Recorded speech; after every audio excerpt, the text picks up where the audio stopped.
Olá a todos que acompanham o Jornal Movimento Online, começando mais uma entrevista da nossa série Movimento Trânsito. E dessa vez o nosso convidado é o Rafael Tres, diretor-presidente da Companhia de Transportes Coletivos de Passageiros do Espírito Santo, a CETURB. Com ele hoje nós vamos falar sobre como tem sido o trabalho do órgão frente à pandemia do novo coronavírus.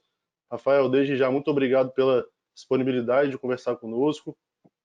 Não, satisfação, Daniel. Obrigado pelo convite.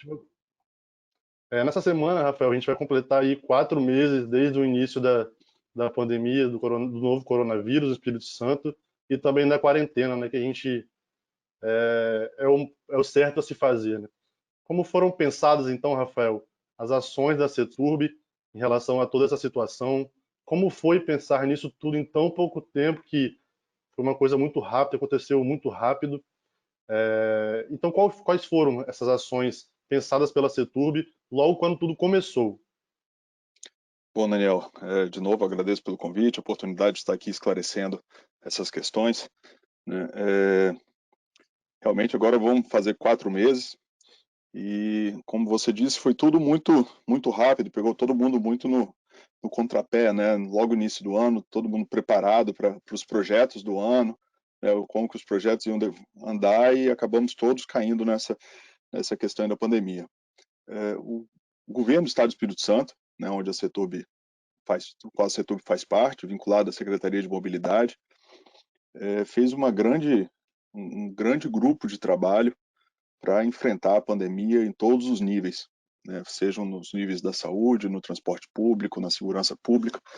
Então foi uma grande estruturação do governo, foi um trabalho de muitas mãos, muitas equipes, finais de semana, o tempo todo, para conseguir combater essa pandemia, né? Muitas vezes não evitando que ela se propagasse, porque nós mesmos não desconhecemos todos os modos de propagação, né? Naquele início era tudo muito a gente não tinha muita noção de como é que funcionaria, mas principalmente para preparar o Estado para os casos graves que sabíamos que aconteceria, né? E isso tudo foi um trabalho muito grande.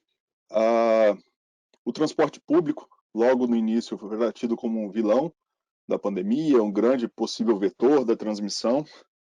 Isso, com os meses, nós passamos a observar que, com as medidas de contenção que foram adotadas, como o distanciamento social, né, o uso de máscaras obrigatório e tudo isso, isso foi um pouco minimizado, né? Nós temos um nível alto de contaminação em todos os lugares.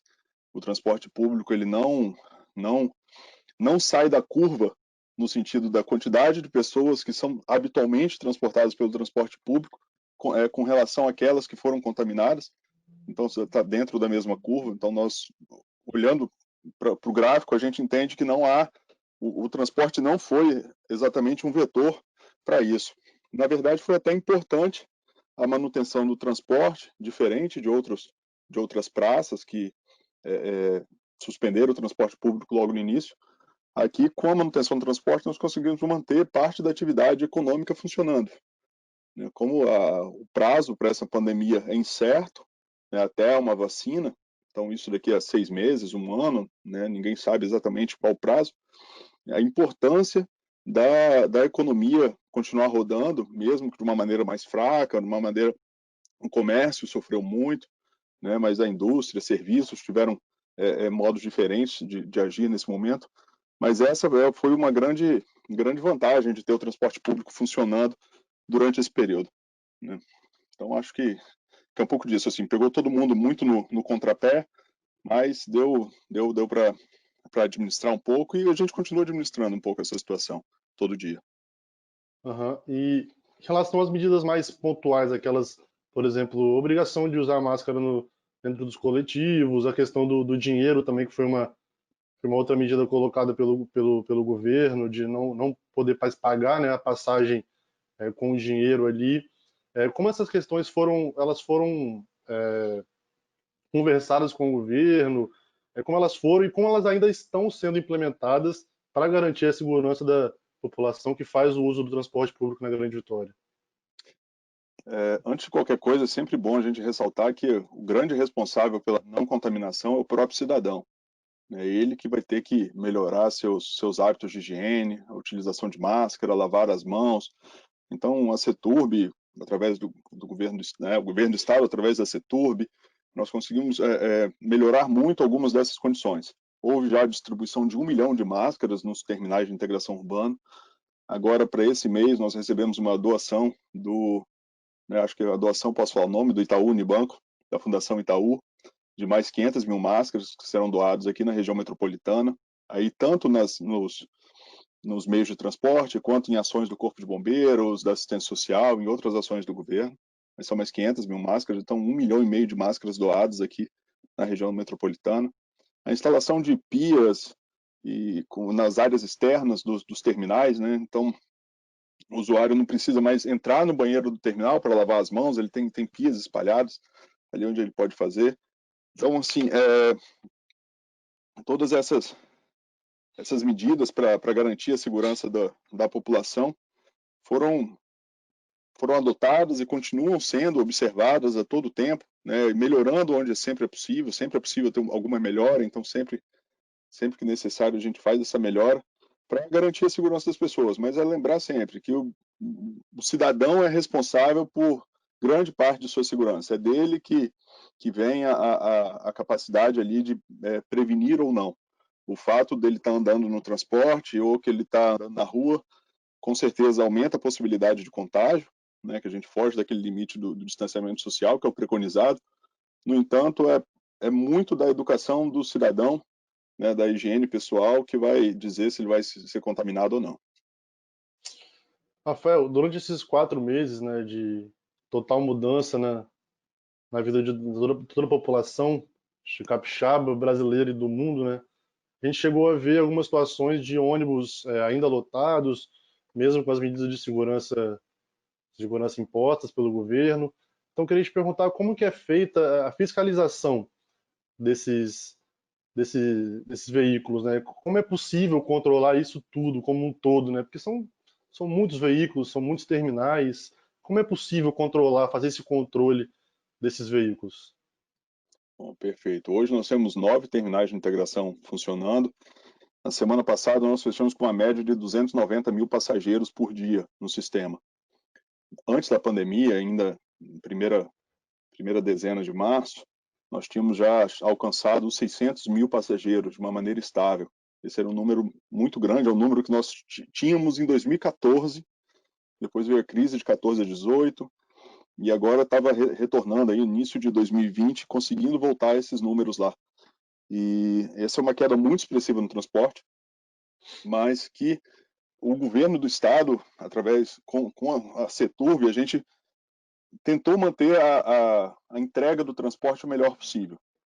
O transporte ele é medido pela demanda, né? Você tem uma oferta de ônibus de acordo com a demanda que necessita ser transportada. Então, o custo do transporte é avaliado dentro dessa conta aí de demanda versus oferta aportada. Quando a gente tem uma queda de oferta, que na primeira semana foi de 75%, nós transportamos na terceira semana de março, na primeira semana da pandemia, 150 mil passageiros por dia. Então foi 75% de queda. Nós mantivemos a mesma quantidade de carros rodando, com exceção daqueles carros com ar-condicionado, que logo no início foram tirados, porque não se sabia se o ar-condicionado poderia aumentar o contágio ou não. Né? Hoje já tem tecnologia aí que já está sendo instalada para que o ar-condicionado possa voltar a rodar. Então, logo naquele início, nessa situação, o governo está fazendo, na verdade, um esforço muito grande, né, e desembolsando bastante recurso para conseguir manter o nível de transporte. Então, assim, um ônibus lotado, nós sabemos que acontece, mas não tem sido habitual. São 20 mil viagens por dia no sistema, e os ônibus lotados representam menos de 2% desse quantitativo de viagens. E sempre que é possível, nós fazemos as melhoras nessas linhas. As linhas são observadas diariamente, sejam pelos fiscais que estão nos terminais, sejam pelos motoristas que nos dão feedback da quantidade de passageiros, seja pela reclamação do próprio usuário, tanto no 0800, na ouvidoria, ou qualquer um dos canais de atendimento ao cidadão, né, e pelas nossas pesquisas de planejamento da própria companhia. A companhia, dentre as suas atividades, tem o próprio planejamento do sistema e são feitas essas pesquisas rotineiramente para entender qual que é a dinâmica da população na hora de se movimentar e qual a necessidade de aporte de veículos, horários e tudo isso que leva ao transporte. Então, sim, nós entendemos que acontece, mas a Ceturb e o governo, nós trabalhamos muito para que isso seja reduzido ao máximo possível. A própria dinâmica do transporte impede, a não ser que tivesse um número absurdo de veículos disponíveis, né? Mas a própria dinâmica do transporte impede que seja feito assim, que a gente garanta que todo mundo só ande naquela quantidade, porque vai muito também do passageiro, o próprio cidadão, de novo, tem que, tem que participar, né, mais intensamente desse tipo de medida, ele tem que contribuir mais para esse tipo de medida ser efetiva, né?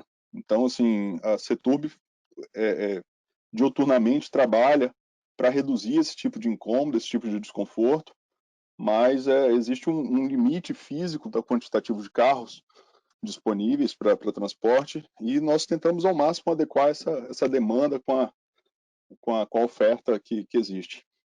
É, como você falou, né, parecem ser casos isolados, assim, né? O número que você falou representa muito bem isso. Apenas 2% das viagens então, são situações isoladas, mas que ainda se tornam públicas, né, pela situação, né? O sistema, né, como eu falei, ele tem em torno de 20 mil viagens por dia. 2% dessa viagem são 400 viagens no universo de 20 mil que acontecem em uma superlotação.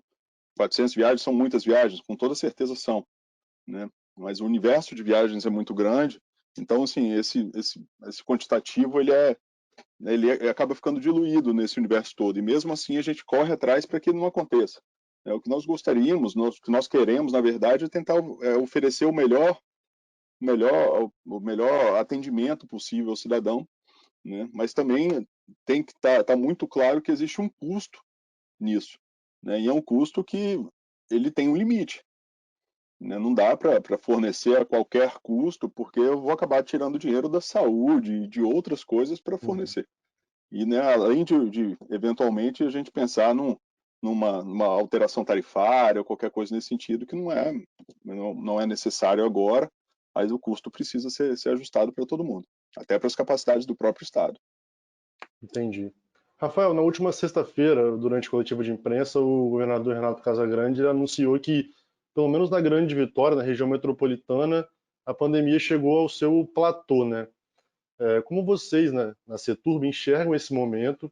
Vocês ainda não pensam em implementar mais alguma ação ou ainda melhorar, ou só, né, melhorar as que já estão sendo feitas pelo órgão? A gente continua, né, como eu falei, todo dia nós continuamos pensando em novas ações para serem implementadas no transporte público, né? Perseguir a qualidade do transporte é um objetivo da companhia. Então, apesar de termos chegado a um platô, né, eu acho que ficamos muito felizes quando começamos a observar esse gráfico, que a pandemia começa a platonar, mas o número de casos ainda é muito grande, né? Então, até chegarmos a uma cura, que seria por meio de uma vacina, nós temos ainda um ano pela frente e não dá para ficar parado nesse ano. Nós vamos ter que continuar trabalhando cada vez mais para melhorar a qualidade do transporte, a segurança do usuário, para continuar mantendo esse platô, né, a pandemia controlada dentro desse platô, quem sabe até numa decrescente futura.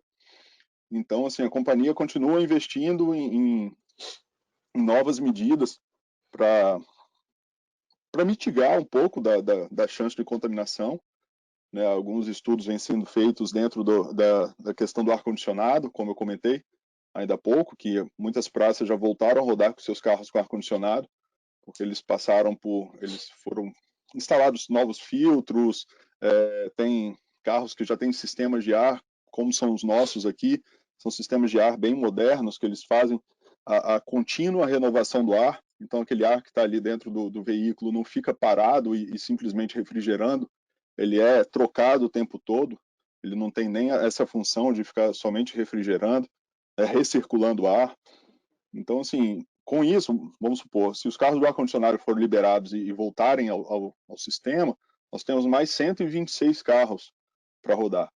Então, isso já é um acréscimo de mais 15%, mais 10% de frota, quase. Então, já traz um certo, né, um maior conforto. E nós temos que lembrar que, assim, como na semana passada terminamos a semana com 290 mil passageiros transportados, e isso nós já estamos observando há umas 8 semanas consecutivas, mais ou menos, esse aumento do passageiro semanalmente.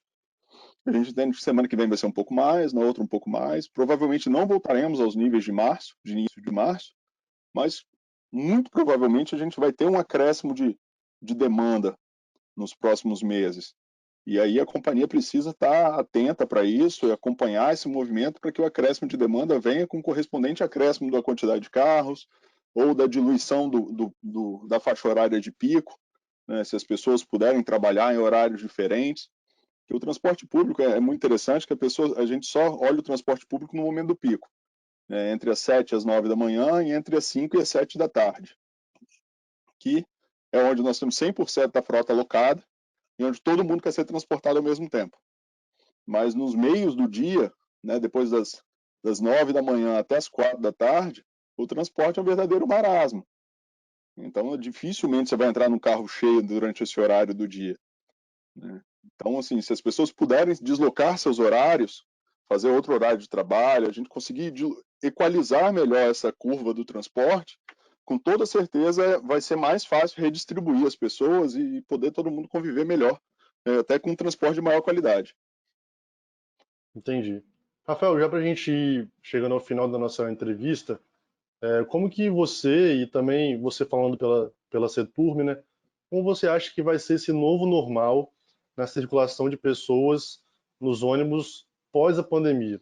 Mas, como eu falei no começo, o governo adotou medidas como a utilização de máscara obrigatória dentro dos coletivos, a questão do não pagamento em dinheiro, apenas pelo cartão. Você acha que isso vai se tornar algo fixo dentro desse universo do transporte público? Qual o legado que vai ficar de tudo isso que está acontecendo para a área do transporte público?